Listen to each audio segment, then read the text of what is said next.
Hi, I'm Michael Troy, the skipper here of Southwinds, which is a beautiful classic yacht moored in North Harbour in Sydney. She did go around the world a couple of times, but the thing about this boat is how beautiful she is and how she sits so well in the water, how she is actually sort of got these classic lines that make it at home at sea. So what the idea of this little talk today is to explain how Southwinds helps people with a mental illness and things like that to understand the microbiome, which is the invisible world all around us. Well, it's one of those glorious near winter days here in Sydney. Absolutely beautiful out here. It's hard not to be inspired. Because of COVID-19, we haven't been able to take the boat out for a couple of months now. But the idea of today is that my cousin, Anthony Hannan, who is an expert or one of the global experts in neuroplasticity, will actually brief you on the latest information from the lab. But what we've been trying to do was to try and get the research out of the lab and put it out here on the water. Welcome aboard Southwinds, Anthony. Great to see you, Mark.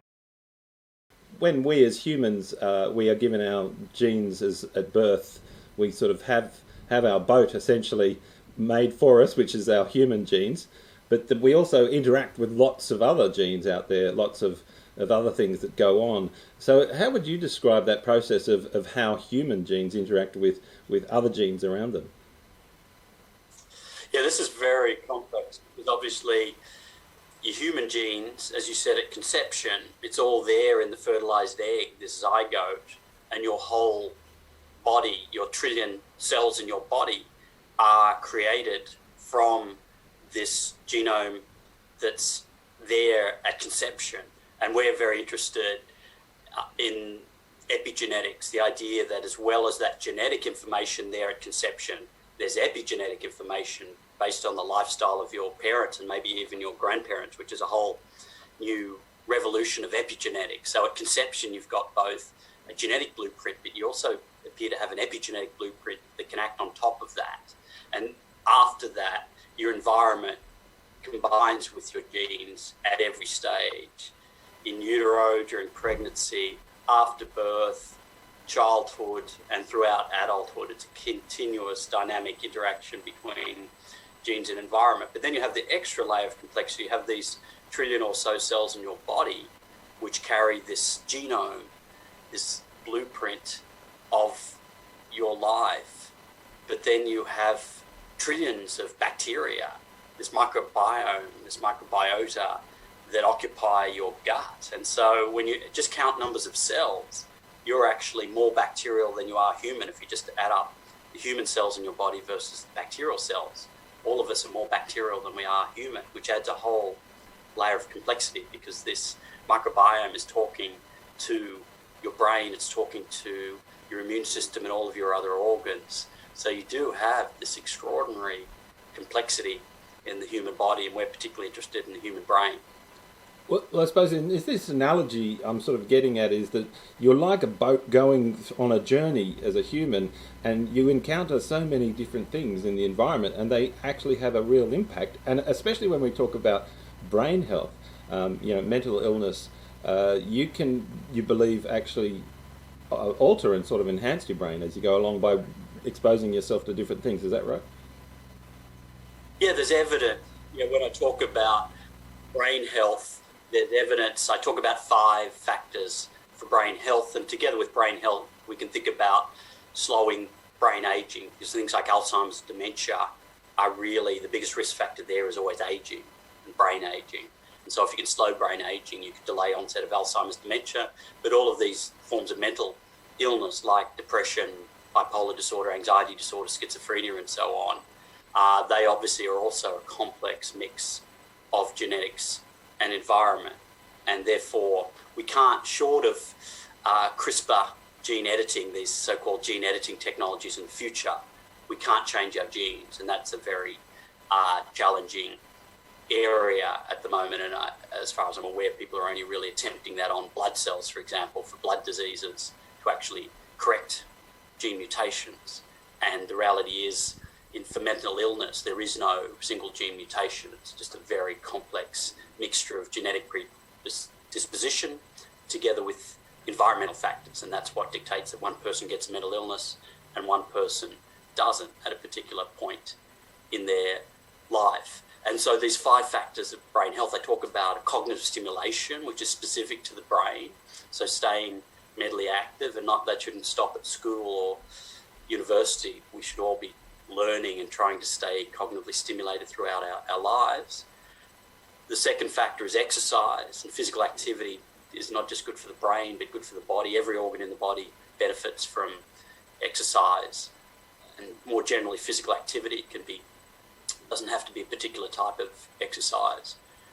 The third factor is diet, obviously. When you start talking about the microbiome and these bacteria, the diet's the biggest factor, because not only do you live on the nutrients that you eat, your bacteria, your microbiome live on the nutrients that you eat as well. So we know, for example, a high fiber diet can very much shift these bacteria, and other types of diet also. Junk food has negative effects on the bacteria, negative effects on the body. So diet's important for the body and the brain. The third factor is stress, and clearly for mental illness, stress is one of the big environmental factors, and how people manage stress and how they're resilient or susceptible to high levels of chronic stress in particular. And so stress management, and obviously the medical profession has started to embrace things like mindfulness approaches and being present. I imagine your work with sailing, there's an element in being present while you're sailing, the idea that you're living in the present, and there's a mindfulness to an activity like sailing.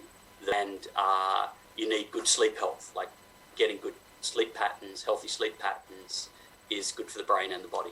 They're the 5. Well, that's why I suppose sailing is so good, because you get all of these happening at once. Everyone reports that once they go for a sail, they get a very good night's sleep after it, because they're exhausted from the exercise, or just with the exposure to the elements. I'm not quite sure.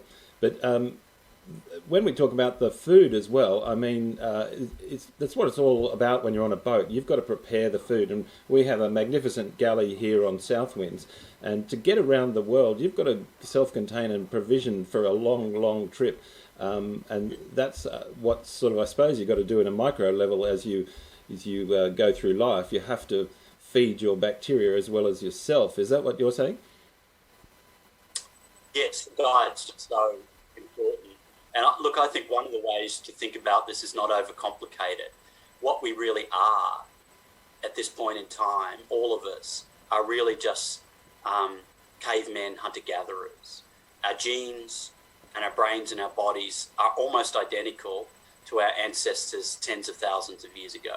Hardly change at all. Genetics takes often many thousands of years to change. So genetically, we're not that different, let's say, to 10,000 years ago, to our ancestors that were living in a very primitive fashion.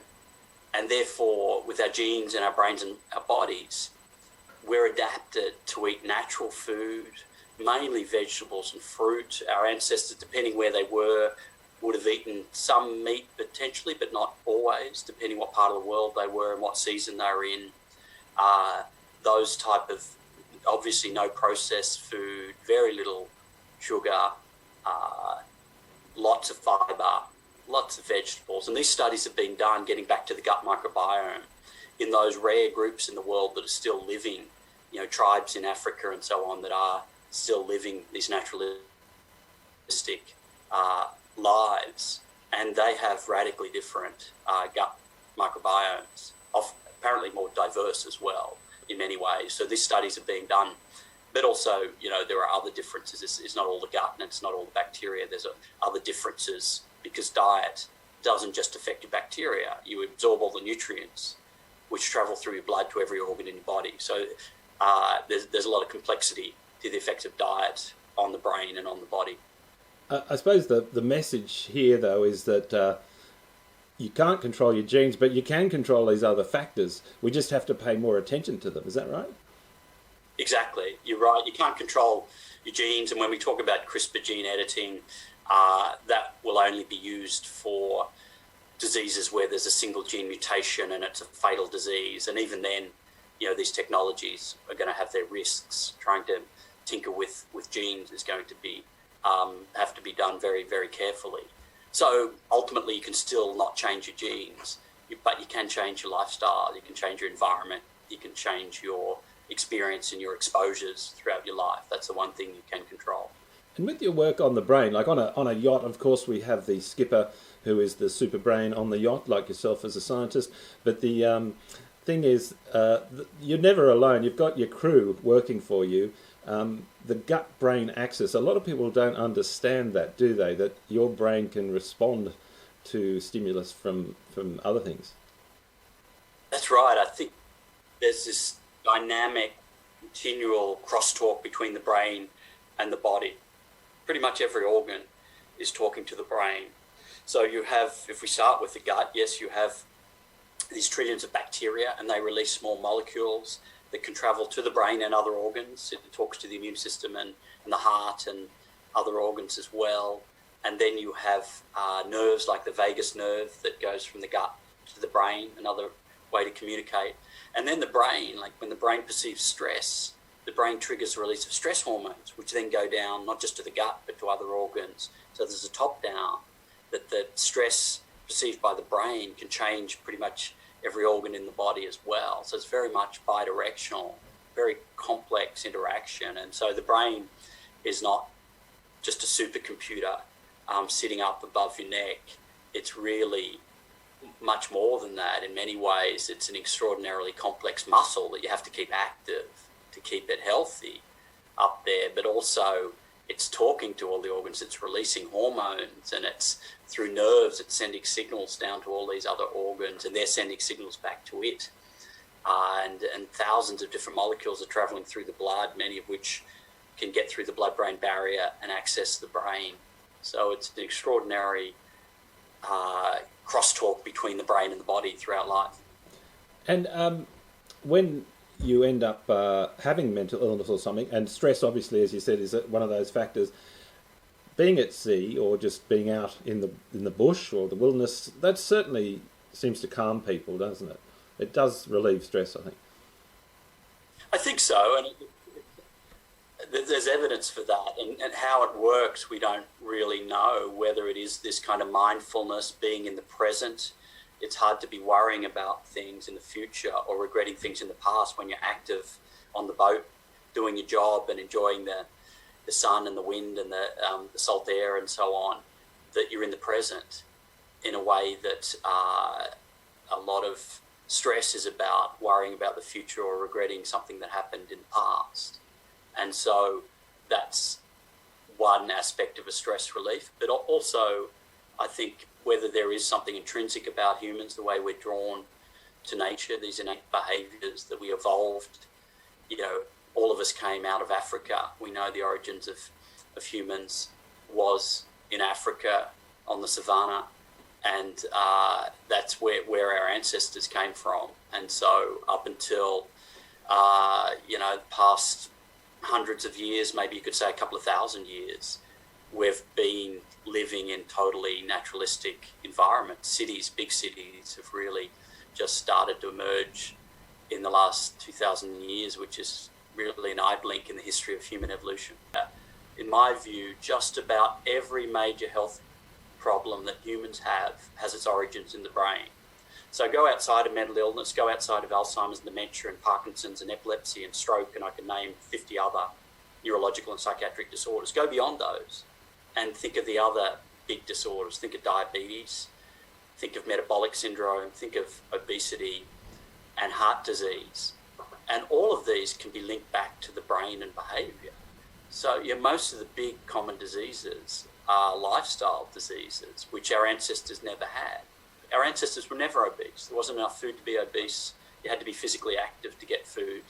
In our ancestors, there were no obese people. It was pretty much, you go to the tribes still living naturally in Africa and South America, and there's no obesity.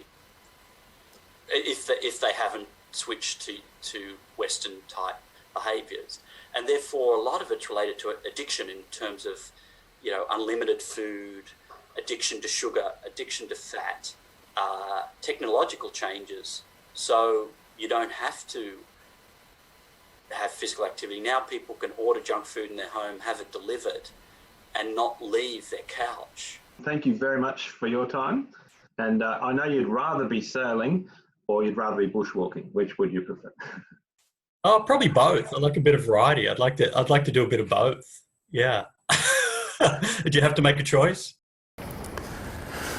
Well, Anthony doesn't have to make a choice. He can come out here for a sail when he drops in at Sydney, but good luck to Anthony and the Florey Institute down there in Melbourne, doing some fantastic work.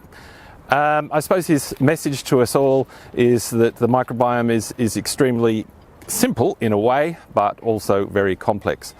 We have a whole world around us, and as he was saying, we are naturally drawn to it. So there are a lot of things about what we do not understand yet, but we do know the impact if we don't get it right.